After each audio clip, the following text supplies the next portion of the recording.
Hello and welcome to the Doc Podcast. I'm your host, Dr. Mike DeLuke, and it's my mission to help you lead a happier, healthier, and more prosperous life, both personally and professionally.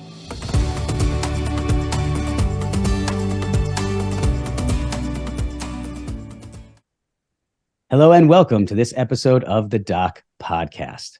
It is my absolute pleasure to introduce today's guest, Mr. Justin Smith, who will be joining me for what is going to be today part one of a two-part series we're going to be doing on personal finance. Justin has been the financial advisor for my wife and I since 2006, when he took a chance on a couple of broke kids from upstate New York to become our advisor. He's not only an amazing and trusted advisor, but he's become a good friend over the years. He's really played a huge role in the ability of Renee and I to reach financial freedom in our mid-40s, and has done so much more than just manage our money. He's helped guide us in all of our financial decisions, from what paper assets to invest in, to what real estate to buy, to what business opportunities to take advantage of. And he's going to share many of those insights in this two-part series with you. We did decide to break this up into two parts, as I mentioned. We figured we would focus more on the conceptual side of money, working with a financial advisor, including why you even need one. When you do select one, how to select the right financial advisor for you and your family, how to determine what to save and what to spend, how to create a shared vision with your significant other regarding money, and how often you should be revisiting and modifying your financial plan. We're also going to talk about the emotional side of money, because both he and I agree that's a very important part of anything that deals with investing or finance. And we'll kind of tie that into how that relates to specific investing decisions. In the second part, we'll do a deeper dive into the specifics of saving and investing, get a little more granular on that information. Just to tell you a little bit more about Justin, he is the Senior Financial Planner and Chief Investment Strategist at Smith Partners Wealth Management. He's a certified financial analyst and certified financial planner. And his particular areas of expertise are investment management and financial planning for young professionals, corporate executives, and business owners, college planning, and retirement planning. He received his BS in business management with a concentration in finance and minor in economics at North Carolina State University, where he was a university scholar. He has also been the recipient of many awards within his profession, including the Triad Business Journal's 40 Under 40 Award, as well as a Top Leaders Award for advisors under 40. He serves on multiple boards on a local and national level and is a true expert in his field. His office is in Greensboro, North Carolina.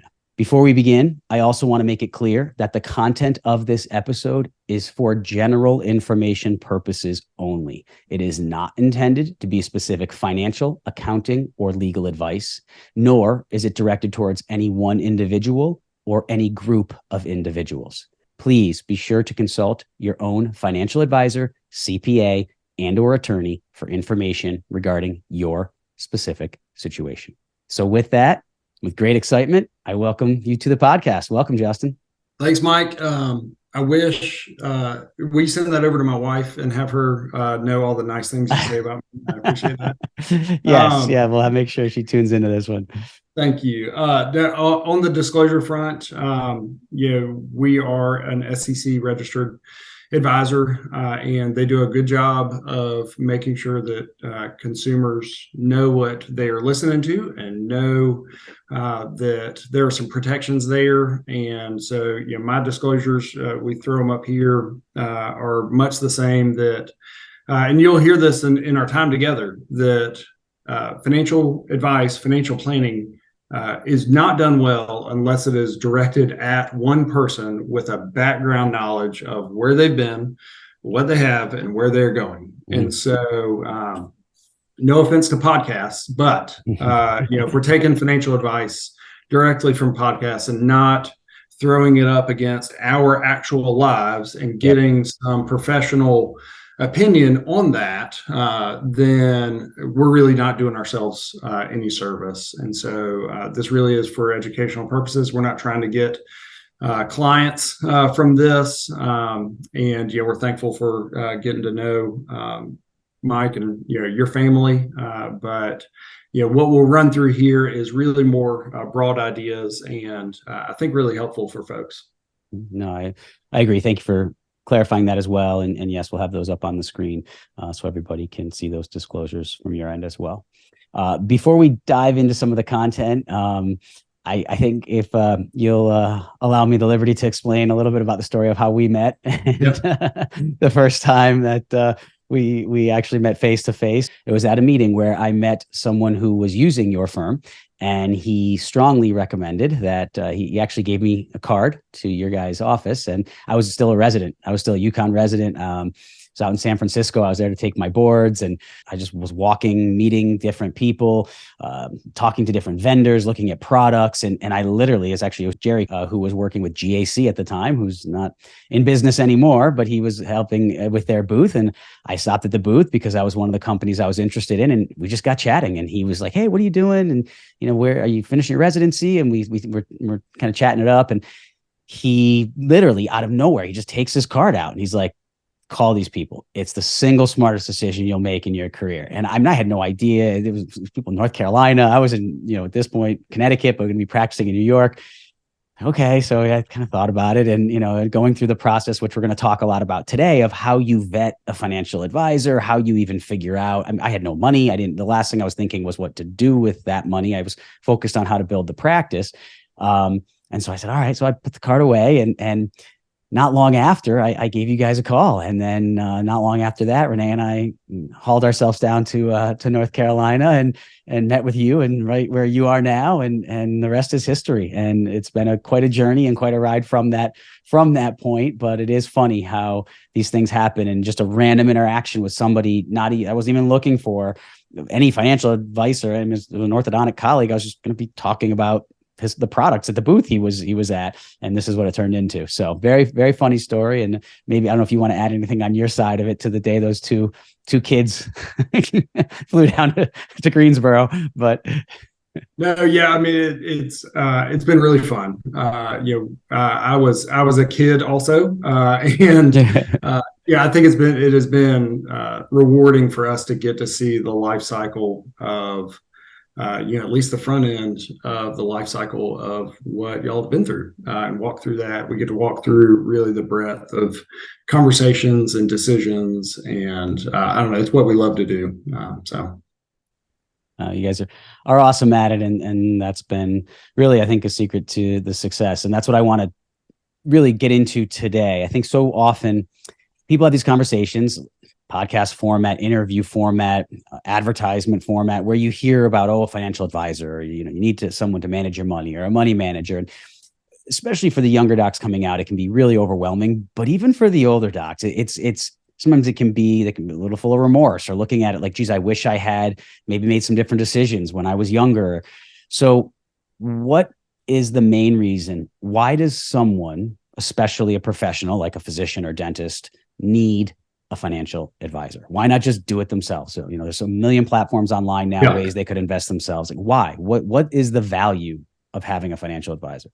Yeah. And I would say, I am not one to say that everyone needs one. It really is about opportunity cost, which is just a fancy economics term for, if I have this allotted time and money, and I have one set of choices that I could partake in, what else could I do with that time or money? And it really is a question of, if I'm spending time on my own financial plan, if I'm spending time knowing tax rates, if I'm spending time knowing investments, and that is how I enjoy spending my time, and I have the time to do it, and I couldn't use my time better in some other way, and by all means do it.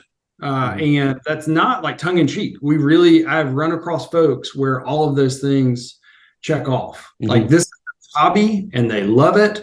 And if they were to offload that control and advice to someone else, it would still be a burden for them, because they would be thinking about it all the time.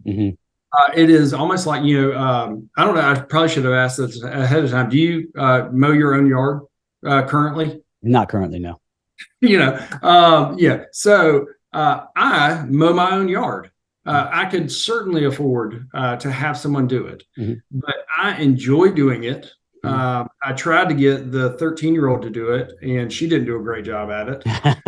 And like that is my time to put in my headphones, and yeah, it is calming for me, and I just enjoy it. Yep. And so for me, the opportunity cost is yes, I could pay somebody else to do it, but I actually enjoy doing it. Now, that doesn't mean that's always the right choice for me. We have had times where, we've been going out of town or just life has been busy. I've, asked the kid down the street to mow it, and they do an adequate job, and that's great. And so, I think, that is a simplified version, but I think it's well worth, the term I use all the time is burden. Like, what is the burden that I'm wanting to offload onto someone else? And if there's a burden that I have and someone else can take it, it's really just a cost benefit analysis of, is going through this process, is the cost involved with it worth it to me? Yep. And what does it return to me? I think for professionals, especially for business owners, a lot of that math gets to be, well, how could I spend my time? Let's make the assumption that I'm going to do it just as well as a professional, which, we can talk about that. But let's assume that yes, I will do it. I'll know all the tax code. I will know investments. But is there something else I could do that would give me a higher return on investment? I can work on the practice. I can, train up folks in the business. And that's just on the business side, return on investment. I think the other is really return on life. Can I go and make it to more of my kids' softball and baseball games? Can I have more leisure time? And so I think that is what I would encourage someone to go through, is that there is this. There are advisors that can offload burdens that allow someone to do with their time something that is more beneficial to them, lines up more with their own values. But I would say it's probably more important than, it's probably more like when I farm out. I don't farm out my lawn mowing. I do farm out any electrical or plumbing projects in my house. Like, I do not have the skills to do it. And it would make me nervous if I was doing it. Like, it would be a weight on me if I had done my plumbing in my bathroom, like wondering when it's going to blow up. And so, I farm those out. And yes, I might not enjoy the dollars that I pay for it, but for me, it's worth it. I have friends where they're skilled in that area, and they're an IT professional, but they do that. And for them, it works. And so it really is a per person and per advisor. Will this advisor offload the burdens that we have, which is hard to figure out. That makes sense. And I like that. And as with your approach that I've always liked, it's not an absolute, it's not a black and white. If it is a person who feels that they, in their particular situation, do need to farm that out, they need to hire someone to help them with that, and they want assistance with that.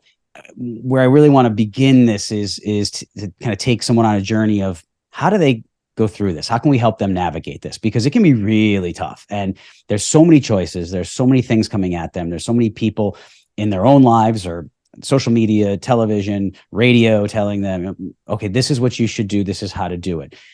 What do you think are the main questions that someone should bring to a prospective financial advisor when they meet with them for the first time? I think there are some decision points even before they get to an advisor. Okay. And it comes back to what are they trying to solve for? What burdens are they trying to offload? A simplified example would be if a person feels really comfortable with managing their own investments, whether they have a great 401k with some low cost options that they really like, or they have a advisor within a company 401k where they feel really comfortable with the investment side, but they don't have the knowledge and guidance on the overall financial plan side. Well, that is a different burden, and you're looking for a different advisor than someone who really wants to offload the investment management of their assets and still wants the financial planning component of it. And so I think knowing what you're really looking for is really helpful. From there, I think one of the first questions I would ask an advisor is, are you a fiduciary? And the follow-up to that is, can you explain what a fiduciary is for those? The follow-up is, what does that mean to you? So a fiduciary is, again, fancy legal term for always putting the client's best interest first. Okay. A fiduciary standard is different from a suitability standard. And is that a certification, Justin, or is it a pledge? What is it? It's interesting. There are organizations within the financial planning realm that hold their members essentially to a fiduciary standard. We can think CFPs or NAPFA, that is NAPFA, where they have their members attest that they are going to be fiduciaries. At one point, the government said, we're going to make sure that all financial advisors are fiduciaries. Yeah, I remember something about that. There's a lot of folks like me where, Smith Partners, we've been a fiduciary firm for, our whole existence, 30 something years. And there were a lot of firms like ours who were applauding that. Isn't that great that every advisor in the country is going to be a fiduciary? I didn't view that as such. I felt like if the government were making all advisors be fiduciaries, that would water down what a real fiduciary is. Yep.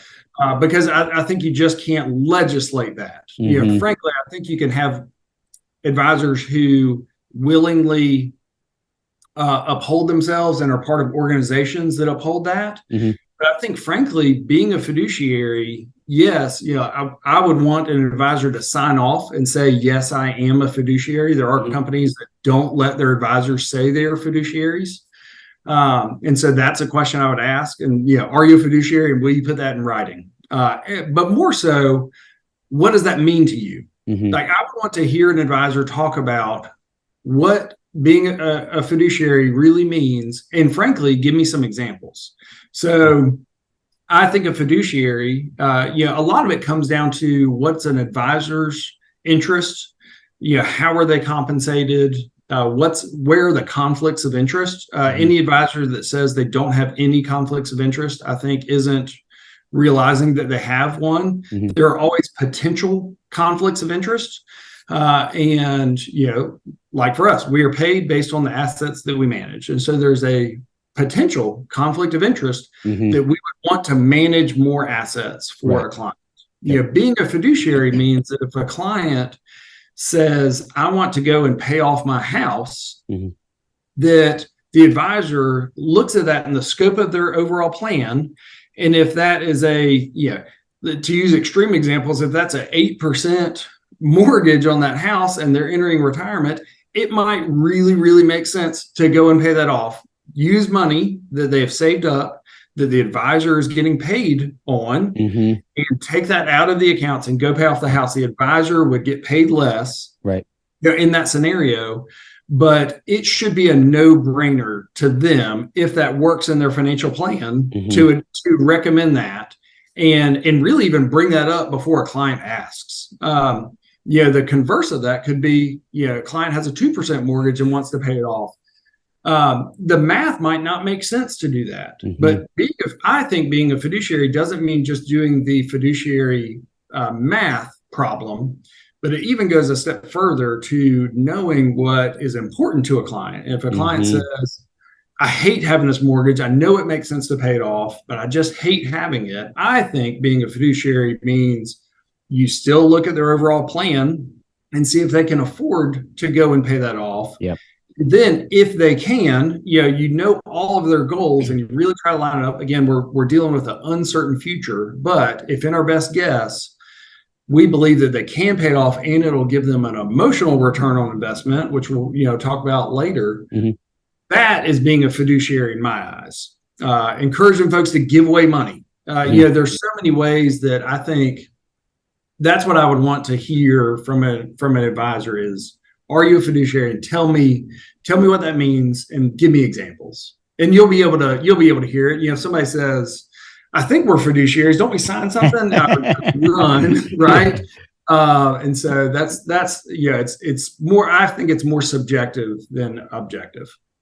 So with that, as far as a financial advisor, and now that we're talking about what somebody should be looking for, and we established, want someone who's a fiduciary, what questions should they ask? So when they go in, they have that first meeting, they're going to sit down with somebody. What should they be asking them? Yeah, so I think there's a couple of good resources out there. One is, and we'll send these over so you can post them. One is NAPFA. It's NAPFA. Okay. They're an organization of fee-only advisors. They have some questions, kind of a checklist that you can take with you. You could even send it ahead of time if an advisor is willing to fill it out. They have some great questions. It'll just lay out how are they paid. Are they a fiduciary? Those sort of things. How do they invest? So it's a great resource of questionnaires. I also really like, there's a columnist for the Wall Street Journal. His name is Jason Zweig, and he wrote a post a number of years ago about 19 questions to ask a financial advisor. Mm-hmm. And he has some of his hoped for responses. We actually did a blog post about it with our responses to it. But I really like his questions to ask. But I think more so, I would really pay attention to less of the answers and more of how they answer them. So, I would want, if it were me, I would ask an advisor, hey, explain to me Roth IRAs versus traditional IRAs, and explain to me Roth conversions. When would I want to do that? Mm-hmm. You might not know the answer, but there's going to be so many questions like that where you're not going to know the answer. You just read some article somewhere. Yep. And it is so important that an advisor can explain this to you in a way that you can understand it, mm-hmm. in a way that you can say, okay, well, I had this burden. I didn't know this thing. And either they explained it in a way that I actually understand it, or they explain it in a way that I know they understand it, mm-hmm. and they can take care of it.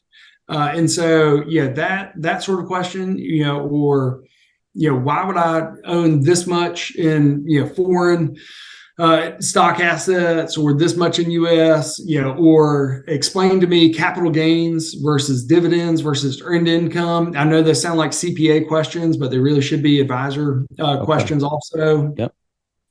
Explain to me when you would make, if this is your allocation recommendation for me, this much stocks, bonds, foreign, that, explain to me when that would change. Why mm-hmm. would that change? What would happen if the market went up 30%? What would happen if it went down? What would you do? And again, you're not looking for the right answer. Mm-hmm. I mean, I think you are. Like, if they don't explain Roths well, if they get the wrong answer, that's a red flag. But I think more of what you're looking for is, how do they explain it? Do they make sure you understand it, or do they just give you the answer and say, all right, on to the next question? Mm-hmm. Because this, or dismiss it altogether, which would clearly be a warning. Oh yeah, don't worry about Roths. We'll take care of it. Right. Don't get ahead of yourself here. Right. Yeah. And so, I think listening for how do they explain it. And I think different clients have a different need. We have engineer clients that they want to know. They don't want me to just say that the 22% bracket is at approximately this level. They want to know that I know it to the dollar. Those are the clients that would quiz me on the metallurgy of the wires that I was using in the mouth. Same exact thing. And it's like, that's right. Same. And that is their burden. Yep. Right. Completely. Completely. So I always took the time to give them an answer, because that is important to them. That's important to them. And so they need to know that answer, and they need to know why you answer that way. We have, some clients that they could not care less, mm-hmm. but I would still, if you're one of those, I would still, you are still going to run into things that you need explanation for. Mm-hmm. And how does this person do it? Do they look at, again, both client A and client B? Are they explaining mm-hmm. it to both? Or are they just explaining it to the income earner? Or, I think. Yeah. So one point would be, don't do this by phone. At the very least, Zoom, but in person would be ideal. Yeah. I think you can have an introductory phone call to see, how does this person invest, and, things like that. We don't need to necessarily waste our time, but a lot of that is probably available on somebody's website. Right. but yes, I think being available, and yeah, in the case of couples, I have plenty of folks say, well, my husband will just he'll join us sometime later, or my wife will just join us sometime Mhm. later. I say no, Yeah. because Yep. that, in my experience, that doesn't work great. Right. And so having both people at the table, but it's really more about how do they answer a question? How do they talk about all of these components of it is more important than the actual answer. I do want them to know it, know the answers to some of these things. Hmm. But is this really what you're getting to is this the type of person that I could pick up the phone and have a conversation with Hmm. often?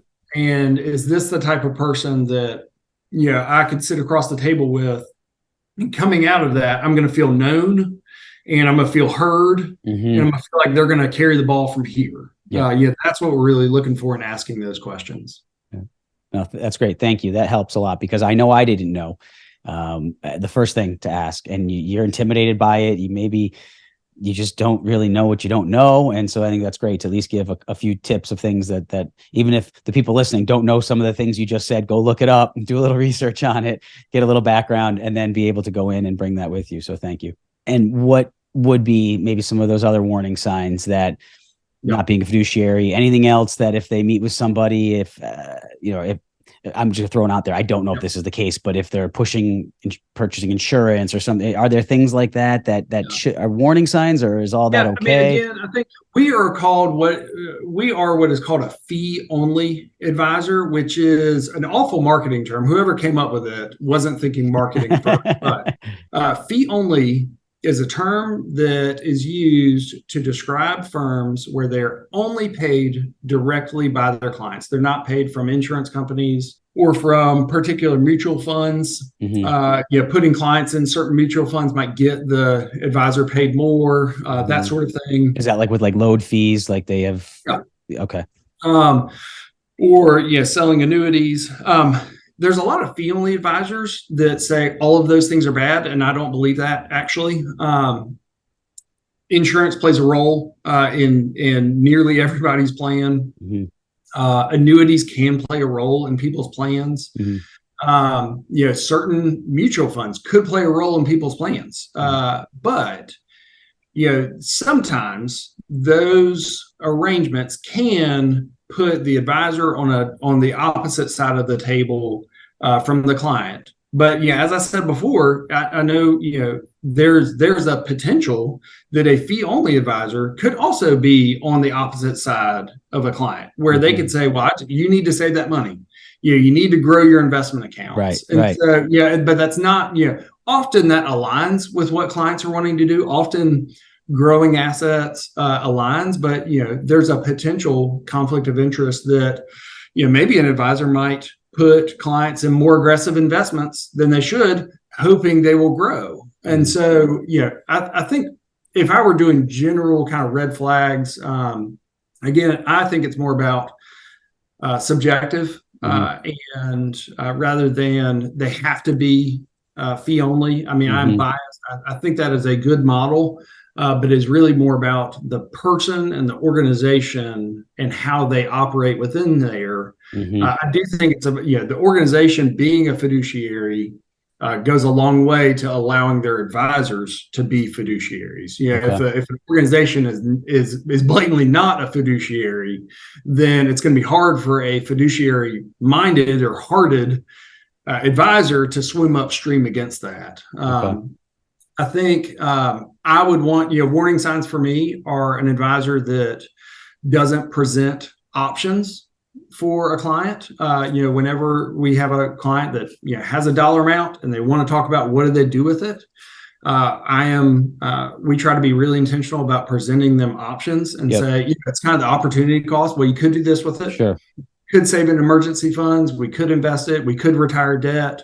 We could give it away. I think an advisor that there's that old saying, give a boy a hammer and everything he sees is a nail. I think there are advisors that view whether it's whole life insurance or if it's just a stock investment account or whether it's an annuity, they view that at like that's their only hammer. And Mm-hmm. so every problem they see is a nail, Yep. where I would want them to present options. I think I would want your red flags for me, or if an advisor doesn't educate a client. Mm-hmm. I'm not putting the burden on clients to understand marginal tax rates, Mm-hmm. but I want an advisor who educates on that, really tries their best to make clients understand what they're doing and why they would do it. I think that goes to offloading the burden. An advisor that Mm-hmm. doesn't explain things well and it's kind of a black box, I think that doesn't allow the client to really offload the burden Mm-hmm. because they don't understand it. Yep. And then I think being really clear with conflicts of interest. Like I would ask, what are your conflicts of interest, or what are your potential conflicts of interest? Mm-hmm. And again, I mean, I think any advisor worth their salt would say, yes, I have a potential conflict of interest, because I can't think of one that doesn't. Even one that just charges hourly, or one that just charges a flat fee. I think even they have some potential conflict of interest, just to keep those hours coming, or keep that client. So I think there's always a potential there, and I would want an advisor to be forthcoming with that, and not no, we don't have any of that. That sort of thing's red flags to me, more than they always use this product. I mean, we could get into it, but there are some products and things that are red flags to me, but I wouldn't purport to blanket that, more than if an advisor acts like this or talks like this. Those are the red flags that I would have come off. Okay, great. That's awesome information. Thank you. If someone chooses wrong, realizes it year, 2 years, 5 years down the road, how hard is it to make that switch? Is it tough? I mean, you've got a lot of money tied up. They've obviously invested it in places. I mean, you don't have to get into the weeds on that, but logistically, someone's out there listening to this and they just got that feeling and they're going, I just don't think I'm at the right place right now. Just maybe spend a minute or two just explaining what that's like to change.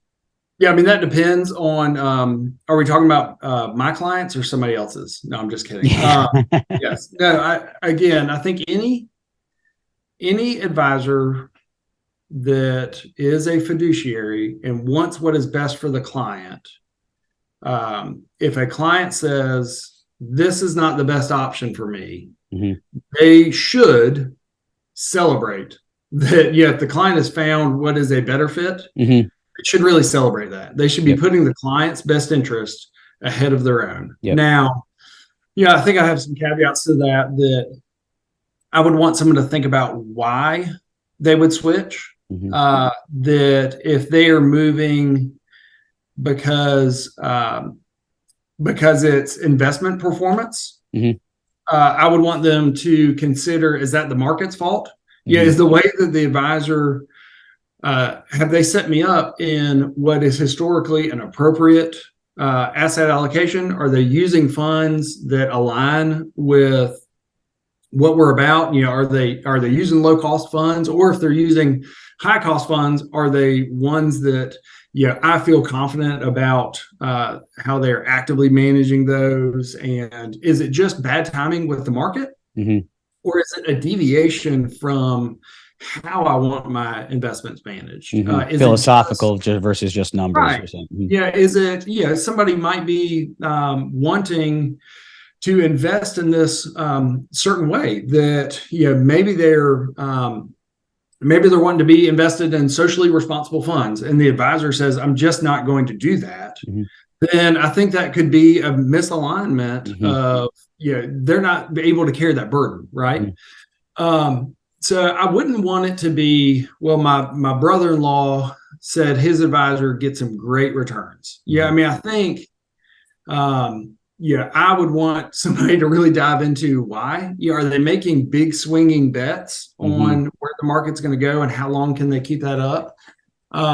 We jokingly say we're somebody should create an investment account just based on brother-in-law stock recommendations, because they've never been wrong. But I haven't seen one yet. So I would be a little bit hesitant to make that switch if it's chasing performance. Mm-hmm. Now, if it is about an advisor doesn't communicate with me, or they won't get into the scope of planning that's important to me, Mm-hmm. or they don't explain things in a way that is helpful to me, or when we're in a meeting, they only talk to me and not my spouse, or Mm-hmm. I mean, whatever it is. I think if it is important to the client and finding that elsewhere will offload more of that burden, will get them closer to where they want to be financially, then Mm-hmm. yes, they should definitely entertain. I would encourage folks, if they're going to entertain going somewhere else, then they should interview a handful of folks or a few Mm-hmm. folks. I think the disruption of doing this every couple of years or something like that works against folks. Like, really try to make this choice for I could be with this person for the next decade, but you don't have to be. I think a good advisor wants to continually lift burdens from clients, and if that's not happening, that should not sit well with the advisor either. There are some sticky products and investments that advisors can have clients in to make some of those transitions harder. Frankly, some surrender charge periods on insurance or annuity products, Mm-hmm. things like that. I don't think that's a coincidence. But that sort of thing, I think also shouldn't be the reason why we stick around. I'd regret it if I didn't say it. I think a lot of advisors, there's a great advisor that wrote a post about, we should be a little bit hesitant about the nice guy at church, is what he calls him, the nice financial advisor at church. I think I wouldn't want someone to make a financial decision like this and be in a relationship. I do think it's a relationship where they can't be honest, where they can't say things like, hey, this is not meeting my expectations here. Mm-hmm. I do see folks that, hire their cousin or, hire the nice guy at church, and then they feel stuck there. And so I would, just encourage folks, if you're going to enter into that relationship, if it turns sideways or just doesn't meet, maybe your expanding needs, maybe it was fine for a time, but it doesn't meet your expanding needs, then make sure you don't enter that relationship unless you're willing to, go to the next. If I'm not willing to fire my kid from mowing the yard, then I shouldn't hire them. Yeah. Don't worry. I was happy to not have her mow the yard anymore. So she didn't take offense to that. No. Either. Yeah. No. On that note, and you touched on it a little bit before and kind of drifting that way now in terms of the role that emotions play in this, right? And it plays a role in selecting someone, aligning philosophically with a financial advisor. It also plays a really big role in how we advise and how we work with our financial advisor and how we work with our significant other and or other family members. So for better or for worse, we all have our own experiences. We all come into relationships and meetings with a financial advisor with very different pasts and different histories, different experiences. So if you could talk a little bit about the emotional side of investing, and I don't mean emotional side of, what it's traditionally labeled as in like, oh, when the market's up, you want to invest more. When it's down, you want to get out. I mean, the emotional side of approaching, taking your hard-earned dollars, giving them over to a financial advisor to make certain investments, and then the emotional side of making that decision with a significant other and trying to align philosophically and navigate. How do you help your clients navigate what can be extremely turbulent waters in those arenas? Yeah, I mean, some of this comes back to the opportunity cost. There's always a financial dollar opportunity cost with decisions, whether we invest in this or put dollars in this account or in this investment. There's always a bit of we should put it on a napkin or Excel spreadsheet, the return on investment and the risks associated with those. But I think what often gets ignored is the emotional return on investment. And we could also call it behavioral return on investment. We can make choices, just like we were talking earlier about paying down a house. We have walked through with clients where they have this emotional weight, or I almost could sometimes call it an emotional interest rate, where yes, the mortgage might look like it's at 2.5% on paper, but I'm 65, I've retired, it feels like I don't own my house every day that I walk out of it. Then for one person, there might be an emotional return, an emotional interest rate on top of that 2.5%. That their parents never paid off their house. They have always felt like they were almost bankrupt, or whatever their history is, whatever their reason for it. I just felt like if they have a mortgage, they can never be free financially, right? They just are always tied down by that. Yeah. Right. We should tack that on to that 2.5%. Right. And that might be 10%. Right. And if we look at the rest of their financial picture and we pretended like the mortgage was actually 10%, would that make us make a different financial choice? And if so, we should weight it. All too often, we land on one side or the other of this. Sometimes we only look at the emotional side and don't look at the financial side. And I don't think that's healthy either. And so almost always when we have conversations with folks, we say, all right, well, here's the Excel spreadsheet. Like, here's what the financial plan says. Here's what the spreadsheet says. But then also the emotional behavioral side of it should get a place at the table.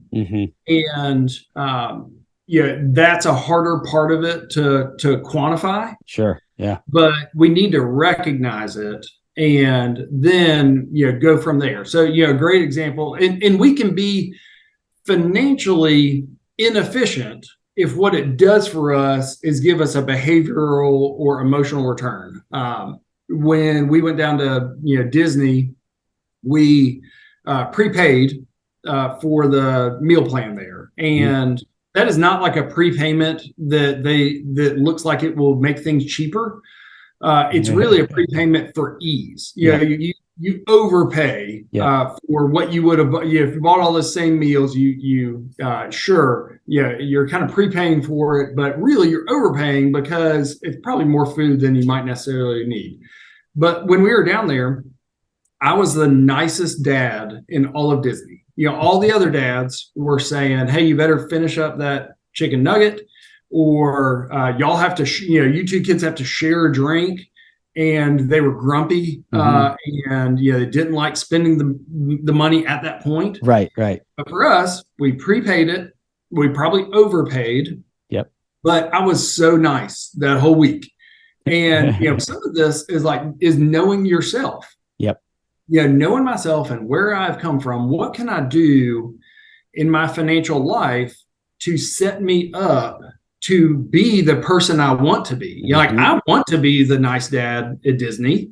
And so, recognizing that. Now, that's not why we made that choice. We just probably did it on a whim. But coming out of it, I saw, gosh, that really set me up to enjoy my time. I need to do more things like that. And so I think that goes to, not just, how we're setting up our investment accounts, but it goes to how we think about taxes, how we think about our estate plan. We need to. There is an emotional choice in all of these, a behavioral choice in there, and let's don't ignore it. Let's also don't let that be the only factor that comes into play. But let's give it a seat at the table. In terms of couples, I think that comes back to knowing yourself, know you as best you can, know your history, know what's important to you individually and you as a couple. And if you have kids, a family. And I think being gracious, frankly, to say, I have this history, I have a history where I came from, family that had more flexibility in spending than my wife did. I came from a family that, had more financial knowledge. And so I need to know that that's the place that I'm coming from. My wife is coming from a different place. And so when we talk about our budget, sometimes we have to inflate areas of the budget that she really hates spending in. I remember we were talking about, when we had young kids, having a budget allotment for outside babysitters to come in and help and, give her a break. Well, she hated spending that money. Well, what we had to do was kind of pad that area of the budget so that she would still spend about half of it and she felt fine with it. Whereas, if we, kind of sandbag. Right. Yep. But like, know yourself and know where you're going to be that grumpy dad at Disney, and then try to, work yourself the other way. It sounds like a lot of it's communication as well. I mean, it is. Well, and I think the other thing is that, how I spend my time and how I spend my money, how my wife spends her time and, spends her money. Our time and our money only needs to make sense to two people, and that is us. It doesn't need to make sense to our neighbors. It doesn't need to make sense to our friends. It doesn't need to. It sure doesn't need to make sense to any of those brother-in-laws we talk about who give out the stock tips. It only needs to make sense to us. And I think there's a lot in this, in this kind of financial culture of putting other people's values, on you. You can never go to Starbucks, that sort of thing, right? Right. Well, if that is where I have my time to read, and that's where my community is, and those are my people, and that's where I recharge, who is somebody to tell me that I'm never going to retire because I go to Starbucks every day? If that checks off something for me, and it makes sense, then it makes sense for our family, and it doesn't have to make sense to anybody else. I love can you tell us? I love the story you've told me and Renee and I before about the family with was it the food budget? What was it exactly? Oh man, yes, that was a great example of a family that communicated their values, and a line item that maybe didn't make much sense on paper, but for their emotional well-being and behavioral patterns of their family, it made perfect sense. Right. Yeah. It was probably back when I was a lot younger, or I know it was when I was a lot younger, but it was probably back when we met y'all for the first time. But I was in my 20s and sitting across the table. I was on this shoestring budget, right? And I was sitting across the table from a couple, and we were going through what they spend in certain areas. And we got to their spending on dining out, and my eyes must have bugged out and my jaw dropped. And the words out of my mouth, I regret to say it, were, "How are y'all spending this much on dining out?" And the wife started to tear up. And she said, "Well, that is the only time that our teenagers will talk to us." And there was silence in the room. And I realized that I had a lot of learning to do. And now I was the jerk. And what it set in my mind was that we had this line item that was called dining out. And what we actually ended up doing was changing that line item to being two. One was dining out, that was husband goes out to lunch or wife goes out with friends. That's dining out, sure. For these family meals, we called it family time. And for them, family time was really important. Like, that's the only time the kids wouldn't be on their phones and wouldn't be distracted. That's the only time that they would actually talk as a family. And so it wasn't dining out. Sure, they had food at the table and they were at a restaurant, but that's not what it was. It was family time. It was connecting, and that's what their family was about. And so, I think if we can rewire, the other term that I call that is first scoop of ice cream dollars. Like, that is my kids, whenever we go to the local ice cream shop, they almost always ask for 2 scoops or 3 scoops. We've never gotten it. We've always only gotten one because it's giant anyway, and they rarely finish it. But if I get 3 scoops of ice cream, the first one tastes great. The second one, not as great. The third one might make me feel a little bit sick. The fancy economics term for that is diminishing marginal returns. Each scoop tastes a little less good than the one before. I really want, especially in couples, I think it is important to lay out what are your first scoop of ice cream dollars. For my wife and I, it is giving away dollars. It is saving for education. It is saving for retirement. It is, we have a list of things, it's family time together. It is sports for the kids. They enjoy it. We enjoy going. Those are our first scoop of ice cream dollars. But like when we go to the ice cream store, kid 3, he gets Cookie Monster, which is just cookies and cream, but it's dyed blue. And I don't know what they put in that, but it never comes off of your face. And you couldn't pay me to get that. Like I wouldn't take it if they offered it for free. That is his first scoop of ice cream. It doesn't have to be mine. Yep. And so how the DeLuke family sets up their first scoops can be and should be probably different than how the Smiths do.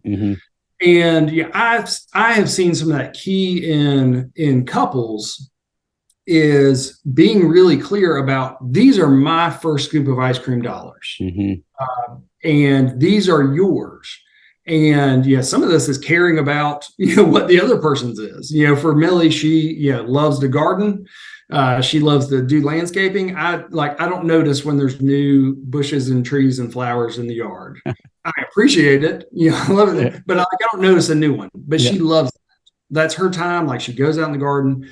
And so those are her first scoop of ice cream dollars. And I think when we put it in some of those terms, then I can appreciate that. And where we can't, like if my first scoop of ice cream dollars were golf,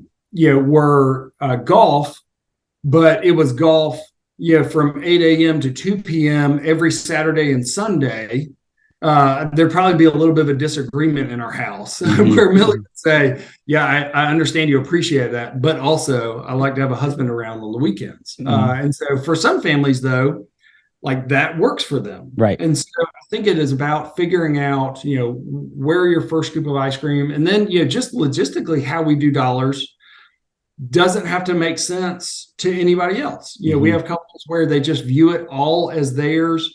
One might have an IRA that's larger, one might have it that's smaller, but they view it all as one pool. They have one checking account, that sort of thing. And for other couples, that just wouldn't work.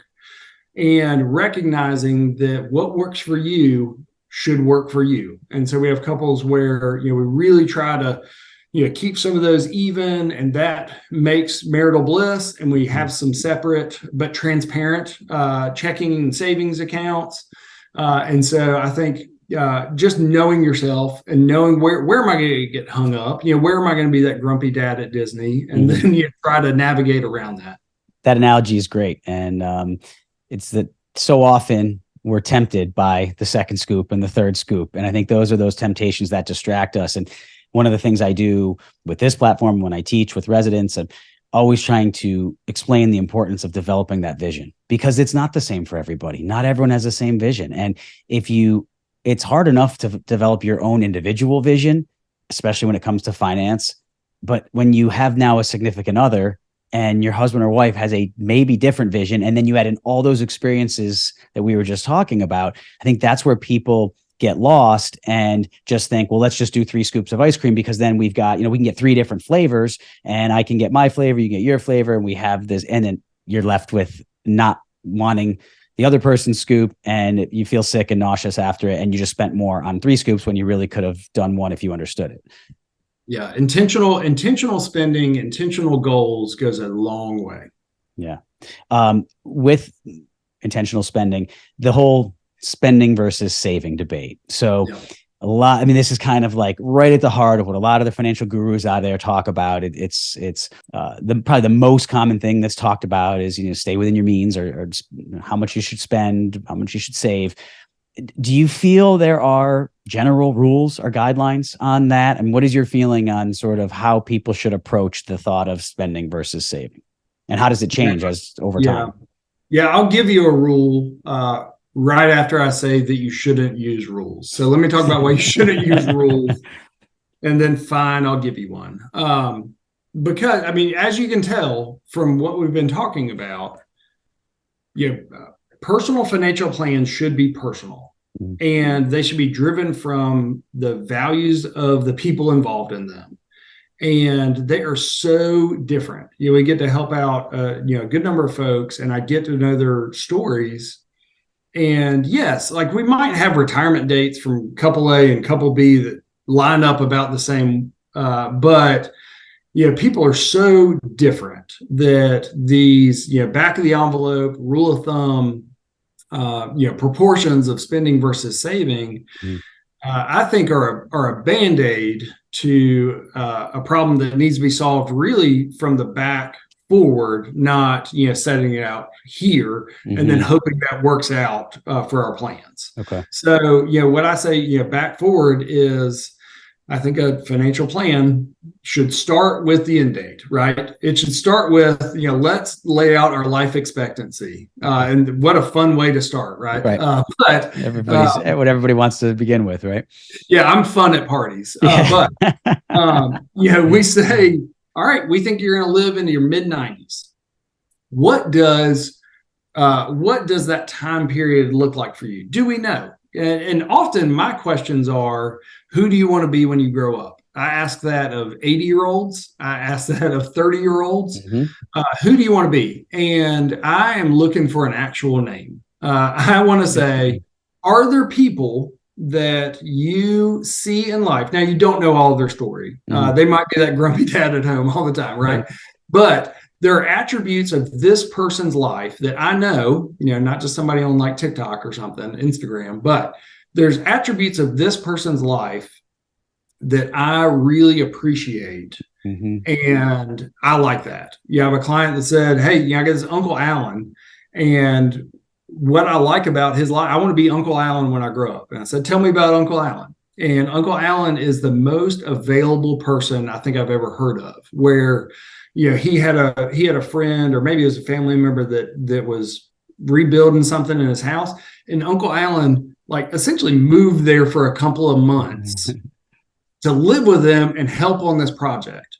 And what our client was saying was not that he wanted to go help projects, right? What he liked was Uncle Alan's flexibility in his retirement years.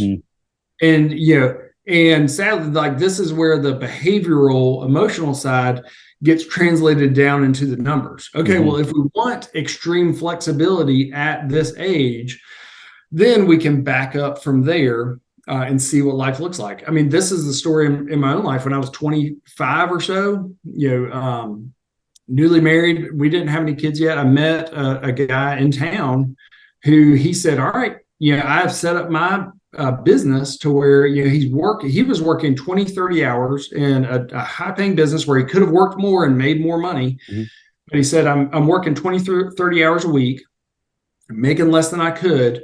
And what I'm doing with the other 10 to 20 hours in my week is he was doing some ministry, kind of some lay ministry to some guys, mentoring some guys. And he was available to his family. Like, those were his big things. He said, I'm available to my family, and I'm available to some folks that I want to mentor. And I mean, a light bulb just went off with me. And so I said, well, I would like to do that. Now, I'm not as extreme on like the 20 hours, but I have a whole lot of flexibility. My calendar is behind me. I take off a lot of days. And I spend that with my family. I also, mentor some folks. My wife and I mentor some couples, and I'm available to some organizations that I'm passionate about. And I'm available to the kids. Take them to school, pick them up, take them to softball, take them to baseball.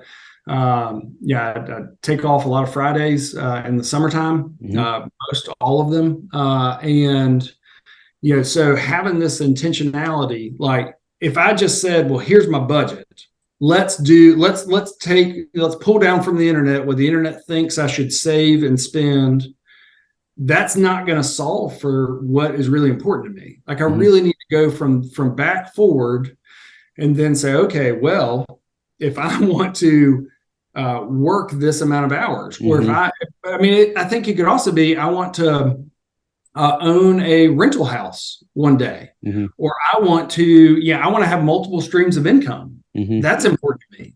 I don't want to be dependent on this high pressure job that's exhausting. I don't know if that sounds familiar to anybody, but I think vaguely to be able to kind of deconstruct from the end to now, that's what should really inform how much we're saving. And then how much we are how much is spoken for required expenses that we can't easily get out of, and then how much is devoted to expenses that we could change, right? Yeah, everybody's waiting for these percentages. Fine, I'll give them. Come on, let's pull the Band-Aid off. I would say I haven't met somebody yet that doesn't enjoy having flexibility and doesn't enjoy having some dollars set aside where they can make financial moves, right? So I think that comes from a high savings rate. Now, let's talk about this, 50, 30, 20 rule, where 50% might go toward expenses that I cannot easily get out of. We call those, the housing. I think for a lot of folks, that's like car payments, utilities. I think for a lot of folks, they need to put in there things like country clubs. They need to put things in there like private school, because I've had clients say, well, we put those in, but we could take them out at any time. That is not true. That is your community, that's your friends, right? The private school, like that is what that I've had clients have to make that choice, and that is really hard. And so I think keeping that to 50% of what comes home, and then and I say what comes home, I mean that like after taxes, post-tax, just after tax, and then 20% to savings. And I call savings what earns us an investment return, and that can be tricky because some of that is investment accounts. Some of that can be reduction of debt, but I think of that more like reduction of debt that won't just come back and rear its head again. So like if 10% of our dollars are going to investment accounts, retirement accounts, things like that, and then 10% is going to paying down credit card debt, I think that's a great investment. If a credit card's at 25%, that's a great way to put dollars, to sock away dollars, because you earn an investment return whenever we retire debt. The caveat to that is if once we pay that down, it just creeps back up again, right? Then that's just really spending, right? And so it would be like eliminating school debt, eliminating business debt, those things that are one time.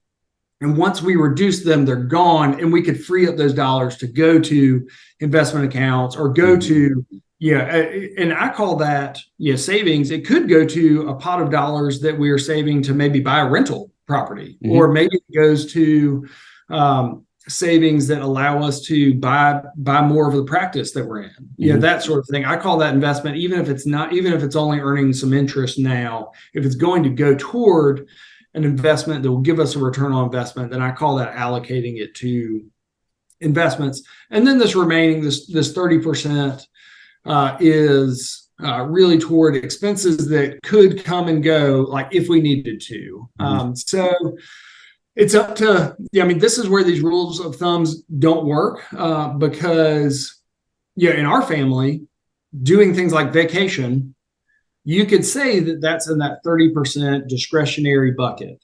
But if we went a stretch of a year and didn't take a vacation, that would be really hard on our family. Like, we love our family time. Or like if I put the kids' sports in that bucket, and I said, oh yeah, somebody gets disabled, somebody loses a job, we just won't do that. Right.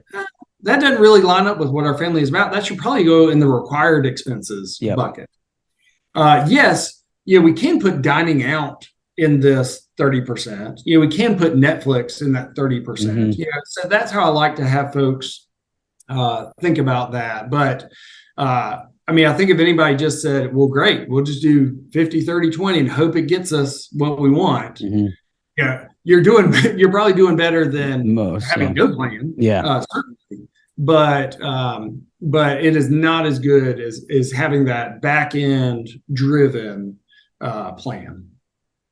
So when you say a plan, I know you know this, but just kind of because people consuming the podcast are going to be on very different ranges of the spectrum of financial literacy and experiences based on where they are. We'll have people that are, literally residents and students with hundreds of thousands of dollars of debt, all the way up to docs who are in their 80s or beyond and maybe still working because they love it, but don't have to, or are retired. And so with that big, huge scope of individuals, there's a big difference in their financial knowledge. What are your thoughts on the things that someone can do to really try to establish their financial IQ and build their financial IQ so that they can understand when it talks about budgeting, saving, balance sheet, assets, liabilities? I mean, I teach residents this because they just don't get it anywhere in the educational process. But how do you tell your clients and what do you recommend to those out there who just say, I just don't even know where to start? And when I do start, it's really depressing. I mean, we told you the story many times. I've told it before. I mean, with Renee literally, we needed a drink when we would sit down and start to look at, before we read Rich Dad, Poor Dad. We read Smart Couples Finish Rich. This is before you and I had ever met. I was a resident at UConn. We had no idea about money. We just, for me, it was basically make it last till my next student loan check came. Renee was working as an occupational therapist and was much more of a saver and was really trying to set some financial discipline in our relationship of how we would look at money. And it was really a challenge. And that emotional side, I get it when people talk about coming at it from very different points of view. And now we're looking at, we're going to go out and start a practice and want to get a house and have a family. And so we looked at it and we're like, we have no money. We have nothing.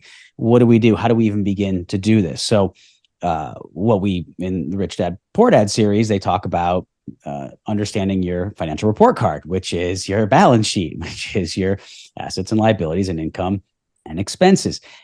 And when you start doing this, where we were in our lives, that scale is tipped in a way that is really not pretty. Yeah, start off with the negative on that number, right? Yeah, a lot of red numbers, and it's really, your asset column's blank, literally.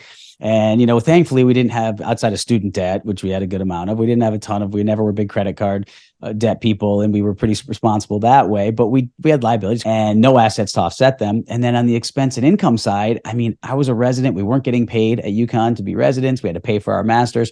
She was working in the school district. So, I picked up another job, going and moonlighting and driving back to New York to work in my family's dental practice. She was picking up home care. So we were trying to drive that income number up, but it just seemed hard to get it too high above those expenses. So what do you say to people to help them understand, number one, because I really do believe that us doing that set the foundation for our entire financial future going forward, as humbling and as awful as it was. And I remember there was a time the residents were going out, and we lived in this really interesting apartment complex in New Britain, Connecticut. And there was always noises and kind of hooting and hollering outside. And so we hear these noises and we look out and we're sitting there at our little computer doing our balance sheet. And it's Friday night or Saturday night. And the group of residents was going out, and they knew where our room was. They saw the lights. They're hollering up to me, come on out. I'm like, no, we're good. We're working on some things. And, it was not exactly the most enjoyable thing to be doing, but I really do feel that now lets us do a lot of enjoyable things. So what is your advice to people who are out there who just don't know where to begin to do this, or those who have been out there for a while, maybe even retired, and really don't even understand their finances? How do you navigate that? Yeah, I'm biased, but I do think having someone that you can talk to about it makes sense. Mm-hmm. Finding that right person that will uphold what is important to you, mm-hmm. and make that flesh out in a financial plan makes sense. Okay. I would say even for residents, there's some great resources out there where there are some flat fee one-time plan advisors out there, financial planners. Mm-hmm. There's a great group called XY Planning Network that is a loose affiliation of some folks that are fee only and they're fiduciaries, and they, a lot of them do, just hourly plans for folks. And that is a one-time plan that kind of sets the course, maybe for the next year, mm-hmm. but that is better than nothing, right? Mm-hmm. They don't necessarily need or can't afford this ongoing planning. But having someone to say, here's where you are now, here's a rough idea of where you want to go. Here are the three biggest things that you can work on right now. Let's don't get a list of 20. It just makes us curl into the fetal position somewhere. Right. Like, here's the next three things. We can do this with student debt. We can do this with your retirement account. You can do this with your consumer debt. Bam. Like, that's all you're going to work on. And that's what you're going to work on for the next 6 months. I think having some of this in digestible bites, I think that's huge, can be really helpful for folks. There's a great, we'll put it on the screen, but there's a great image by an advisor / artist where he draws these two, these two circles of a Venn diagram. And on one side, it is things that matter. And on the other side, it is things I can control. And in this overlap, it is what I try to focus on. And I think so often we kind of get out and we spin out into things that matter, but I can't control them. Things that I can control, but they don't matter. Or things outside of either of those. Things that don't matter and I can't control them, but we spend our time spending on those things. I think if we can spend more of our time in that overlap of what can I control and what matters. So in terms of resources, I haven't found a better book for, I think it's helpful. I've given it to retirees with, plenty of dollars, and it has still been helpful for them, but it's Psychology of Money by Morgan Housel. I put that in the show notes too. There's a lot of, what we talk, I kind of say it's the book I wish I could have written, but it talks a lot about the behavioral side of things. It's not, hey, you should put this much in your 401k or anything like that. But it's really helping folks think about what is really important to them. How should they think about money? How should they think about the power of compounding? But that is a great resource to start with. I haven't ran across anybody that hasn't enjoyed reading it. But then from there, let's take our bite-sized chunks away at what can we work on, what's within our control. And then, I do think it is helpful for folks to know their net worth. One part of it that doesn't get enough credit is the present value of all of my expected future earnings. Can you explain that a little more? So what that means is, I had a decision when I came into the business. Do I go and get my chartered financial analyst designation? Do I go and get my CFP? And I spent a whole lot of spring times for 3 years having to take an annual exam every 3 years for the CFA designation, and I gave up a lot of time. Right. I probably turned down some clients that I could have worked with, but I just needed this time to study. It's the same reason anybody, goes to school, right? Is I am spending this time in hopes of having a career that is beneficial, to my bottom line, but also that I enjoy. I think sometimes we have folks that don't pay attention to that. But frankly, I think that also goes in how we're spending our time. While we're working. I have a lot of clients that, they might work, 6 in the morning to 8 at night, and, their families forget what they look like. And they're doing that because they say, well, this is important. Saving up these dollars is important. They might be saving more than they actually need to. And so, what they're not going to get back is time with folks that they really love. Right. Spending time there is an investment also. Right. And so, yes, I do think, laying out assets and liabilities on a balance sheet is important. I wouldn't have that be a daily practice. I don't think that's healthy. Looking at that once a year, twice a year can be helpful. It's funny. With this, crazy real estate market, I usually don't necessarily put house equity on there unless we know we're going to sell a house. For a 65-year-old that says I'm going to live in my house for the rest of my life and I'm never going to sell it and I'm never going to take the equity out of it, like I'm not going to get a reverse mortgage or something. I don't even need to put that on somebody's net worth statement because it's one of these things that one, I can't control, and two, it doesn't matter, right? And so yes, you can put that on there. Maybe it makes you feel good when somebody tells you it's worth more, but it's not accretive to your plan. Right. I don't. I've had a couple of clients not appreciate that I don't put their boats on their net worth statement, but I say that's not an asset. You're just going to use it as a down payment on the next boat, right? And then you're going to use that as a down payment on the next boat. Yep. It's never going to be accretive to your plan. You're never going to sell it. And so, I think I would encourage. The balance sheet captures a point in time.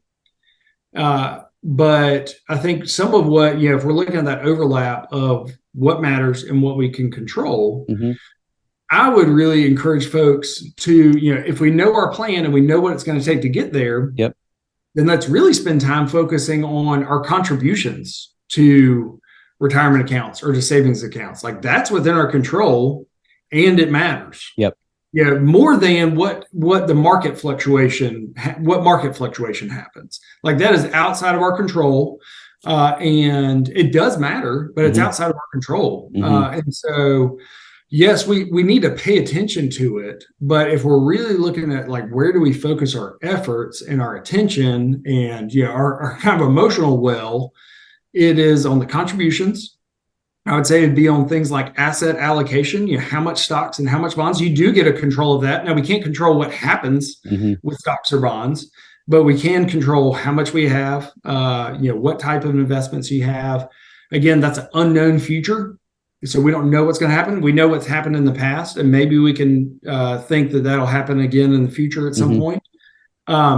We can control to some extent how we're doing our tax planning, our tax optimization. You've talked with John, and he's a great resource on some of those things. We can control estate planning, and so while we want to monitor, keep a tab on that balance sheet for some reference, see how we're progressing. I think really checking in on these things we can control that matter. That's where I would want us to have more of an eye on and maybe take that temperature more frequently than the balance sheet. And would you say, kind of just to bring it all together to wrap up this first part of our 2-part series here, taking all that emotional side that we've gone through and the different philosophical, behavioral challenges that exist, how we approach this with our significant others and loved ones, are there constants, are there themes that you see in your clients that lead them? And it's hard to define. I don't want to define as success or happiness because those are relative terms, but we all, I think, can identify, and I think we all know when someone is more comfortable financially later in their life and has had a good relationship with their family. Are there constants that you see in these individuals that you could highlight? Or you said you ask people, well, who do you, I want a name, not that you give me a name, but you want people to kind of visualize, well, this person is someone I look at.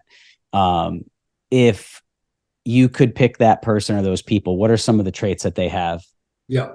I kind of say, my terminology is if somebody walked in that didn't know what to do with their money and their time, and they just made me make those decisions for them in a way that I thought would optimize their happiness or contentment, I would write a prescription for them to set up their lives in a way where they can be generous with their time and with their money, and flexible with their choices, how they spend their time and how they spend their money, that they have maximum flexibility, and that they spend their time and money on people and things that they are passionate about. And sometimes that is family members. Sometimes that is someone on the other side of the world that I want to give money to, where I can make a difference in their lives. And so, if we can set up our, often, I like things. Sure. I I like a truck. I like we have a little camper. I like my camper. Mm-hmm. Like those, that camper isn't a thing. Again, it's a mode of family time. Right. During COVID, we did 6 or 7 camping trips, and that was one of my favorite memories. The last 4 years was those trips together. And so, if I could have this constant to say, I want clients, I think they will tend to be happiest, most content if they arrange their lives where they have flexibility, where they could change jobs, where they could be available to people that need them, where they could be generous, with their time, generous with their money.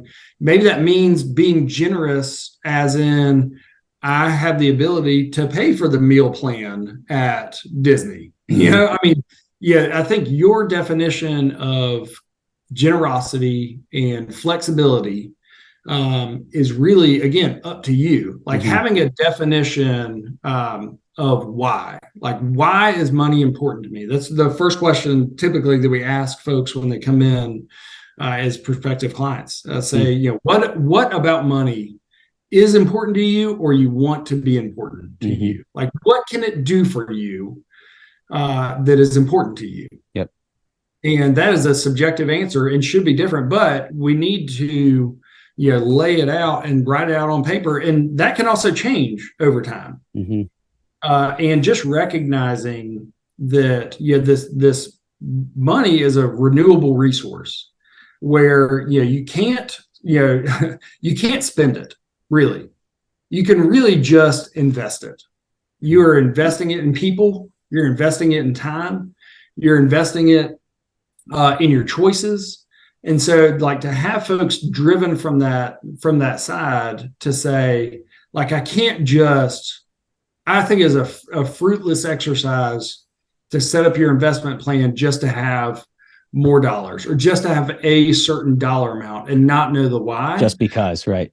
Because I see, a diverging. We put some charts. We can put them up here, but we put some charts in a recent market commentary about, folks often have this idea for, if I have this amount of money or this standard of living, it's going to be enough, and so I can't wait till I get there, right? But what happens is often that standard of living is just an also upward sloping line that we really never get to. So I think it's JP Morgan, somebody asked him, how much is enough? And he said, just a little bit more. I think that's, I think that's the principle. But like, I think if we can quantify it and say, well, enough is this many days and this many vacations and this many dollars to be able to impact the charities that I am passionate about.